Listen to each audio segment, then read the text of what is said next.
What's up, guys, and welcome back to the infamous project. Today we're going to be re-immersed into the DECH number 5 project, and it's been a while since I've been able to pay some attention to this car. Just been so busy with some other projects and stuff in the pipeline that, well, sometimes your priorities change and get a little shifted.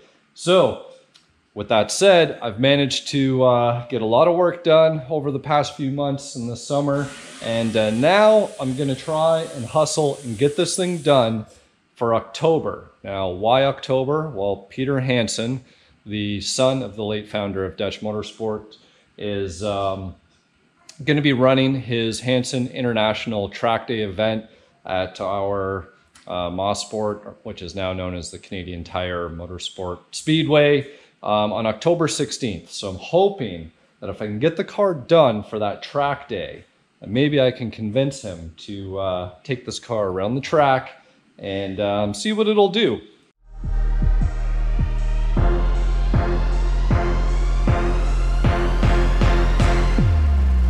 This build isn't trying to be a 100% restoration or perfection. I just want this car to be an overall really clean, nice build that's going to last and be able to be purpose-built. In other words, potentially go around a racetrack, be enjoyed, be driven, so that that DECH suspension, the motor that was built for this car, and everything else can be thoroughly enjoyed whenever you really want. So reliability and function is really what we're going for here. And trying to preserve and have that throwback back to DECH, as this car is one of the very few numbered cars that DECH actually had documented. So again, car is numbered as number 5. It is an 89. If you haven't seen the previous videos on the car, make sure that you do, and you'll get the whole backstory and everything else, whether or not I wanted to potentially save it or strip it. And as you can see, I am going to be saving the car. So trying to get organized, get some parts out. And as some of you guys know, when you're working on a project, you can't, or it's really hard if you have a lot of other things going on, to put in an hour here, an hour there.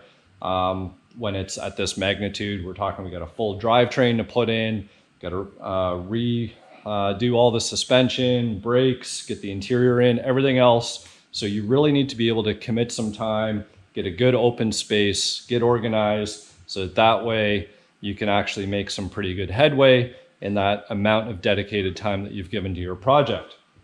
So where'd we leave off? We left off with, getting the hatch wiring, the interior harness done, and I got the brake booster and master installed, and that was pretty much about it. You can see I have some headlights sitting in here. I threw them in the car because I did have a set of these diamond clears laying around, and just wanted to see how they look. And I do like the look. I think I'm going to run with them, so we'll be putting in that full 6-piece kit. I have a set of DECH springs here on the ground. There are some in the car, but these ones I've freshened up, cleaned up and painted. So those ones are going to be getting swapped and installed into the car. And the focus, or the priority for me right now, is I actually want to try and get as much of the interior in the car as possible.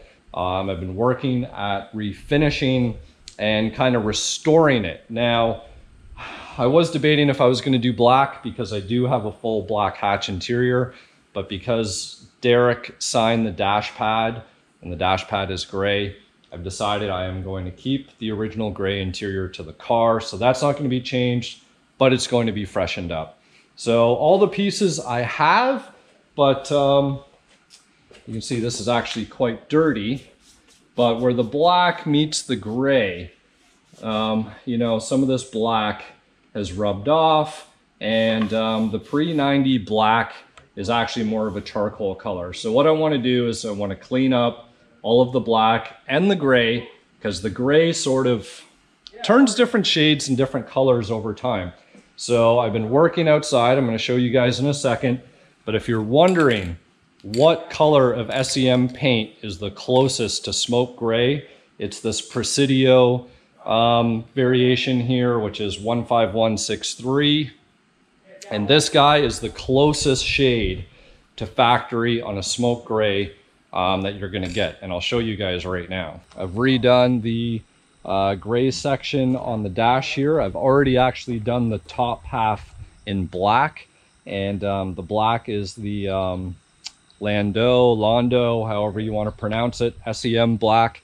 And that's actually going to be a little bit more rich and vibrant than the, again, pre-90 charcoal-y black color. So I want to make sure that the contrast in the car looks good. I will be running a black carpet with black seats, kind of the way that the car was before. And this piece here of the center console has actually already been sprayed, and the frame has not. So just to give you guys just an idea, it's probably hard to see here with the shade. So right here, this will give you guys a good idea. So this is the, you know, original frame color of the smoke gray.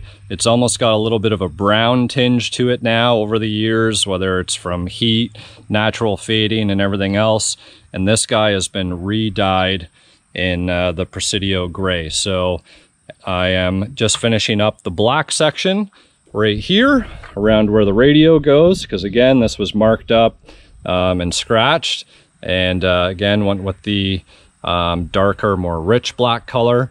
So once this is done drying, I will mask this black off and then go ahead and dye up the rest of the frame. So that's my main objective today, is that if I can get most of all the interior pieces cleaned up, prepped, and if you guys are wondering on the process to have a successfully dyed interior, I do have a few videos on that, so make sure that you check them out. If you follow the right steps and take your time and have some patience, you can get amazing results with paint, dye, whatever you want to call it. It's all in the prep at the end of the day. So you can see here where we left off last time, got all the hatch hardware in place, the wiring, and new hatch struts so that it actually stays up on its own. And on the inside, you can see most of our wiring is all complete again. I even forgot I already ran the wiring back into the doors. So we do need to do a little bit of work on the regulators, get the window motors bolted back in. I believe one of the sliders got unbolted during the strip down process. So got to get the doors back together. And from there, you know, things should move pretty quickly. So I'm hoping that, you know, once we can get these rear plastics all clean, prepped up, and painted, then we can get those installed, get our hatch carpet all done in the backside here, and then we can move on to the carpet, the seats, and start putting our dash and console and everything else in. Right, so just to give you guys a little sneak peek here. So we'll see, uncover this. We'll see how my masking job did here. Everything looks good. Just a little bit of dirt there, but hopefully you guys can see that nice black and the contrast that we have here.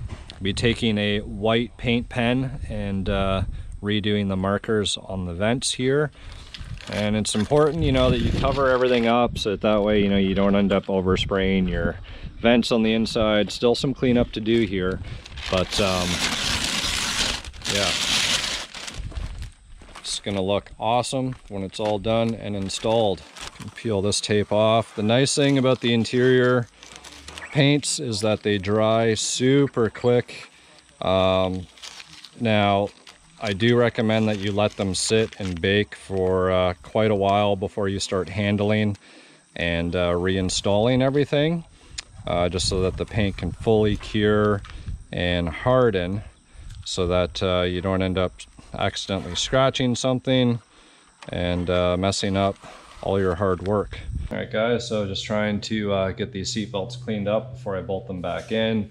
Once those are in, then I can screw in the rear plastics and sort out trying to get the rest of the trunk area cleaned up. So I've pretty much just pulled all of the belt out of the retractors, put a little zip tie on the end to make sure that they don't retract on me. soak everything down with some spray nine and rub them down with a shop towel, probably some soap and water, just kind of let them soak, and most of it should just kind of extract out onto the towels. These are Scotch guarded from factory, so you know, obviously that was a long time ago, but needless to say, your seatbelts can actually come up quite nice with a little bit of soak and gentle love. The nice thing is all the plastics are in good shape here, no cracks or anything like that on the other side of the belt where it bolts into the rocker panel. So we'll get these cleaned up and bolted in. All right guys, so all my plastics are painted up and ready, just kind of loosely sitting around, spread everywhere around the shop. You can see we got the dash there, got the rest of the rear plastics over there, center console, glove box, A-pillars, clean them up with some black as well. So pretty much everything is done. There's a few little odds and ends that I still need to do, but I'll get around to doing those as the time comes. So spent a lot of time yesterday prepping, cleaning, getting all that stuff organized. Started just cleaning up the doors on the insides here. You know, coming back from the body shop, there's a lot of dust and well, there was some grease and other things in there that was built up from over the years. So you always want to make sure you get stuff clean before you put it all back together, because number one, it can actually help get rid of some of the smells that you might have. Number two, it's just nicer to work with clean stuff rather than dirty stuff. So I actually managed to get most of the guts put back in. This slider here is reinstalled.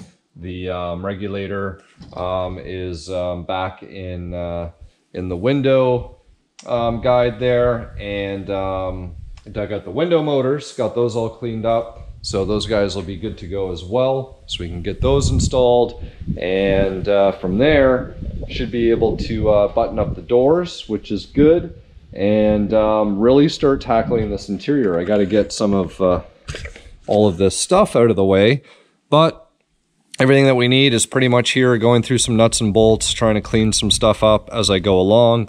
I did go ahead and get this seat belt. Actually, both seat belts are reinstalled and cleaned up. They turned out pretty nice. Not as nice as new, but hey, as nice as they can get for an older belt. So I think I'm pretty much there and ready to start reassembly. We'll set the GoPro up and get going.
All right, guys, it's the next day now. Got quite a bit of stuff done yesterday. Just in terms of recap, managed to get all of the hatch carpet area done, got the rear seats mounted in place, got our seat belts installed, rear plastics. Not all the screws are in there, but they are sitting where they need to be, just because I still need to get the headliner in, as you can see, and some of the other trim that goes along the roof line.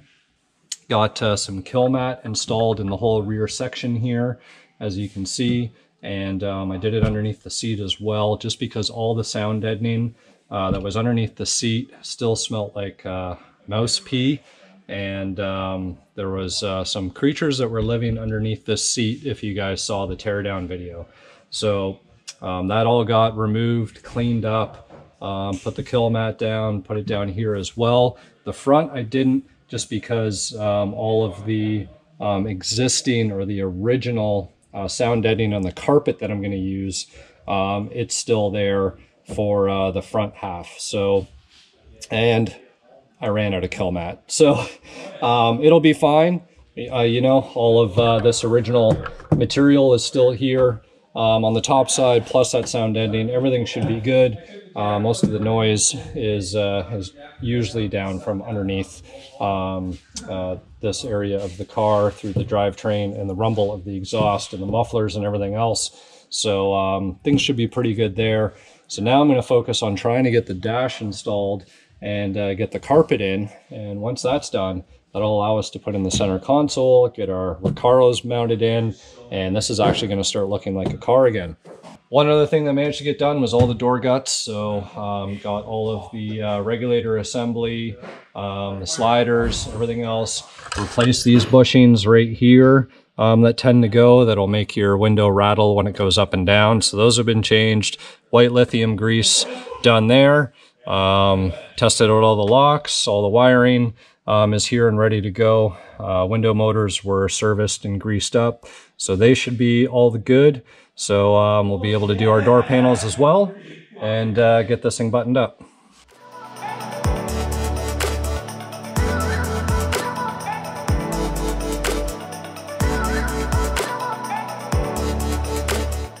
All right guys, so I've put in this plate, which a lot of people, if it does go back in, the center console never ends up getting screwed back to this. And in this case, it's really important because there's a factory amplifier that's mounted to the back side of it here. And I think in the pre-90, the amp was back here. If you had an amplifier or premium sound system, after 90, it was down underneath this passenger seat. If I'm wrong with those years, someone please correct me. So yes, the amp is there, it's mounted to this bracket. I have this guy just loosely in place because I want to be able to have a little bit of movement when I get the center console in here, so that way I can get the appropriate screws fastened on each side, because it'll help combat rattles and squeaks and all those other things and keep everything in place the way it should be. So I'm just going to hit some of this area up with the vacuum first, and then we can slide in the center console.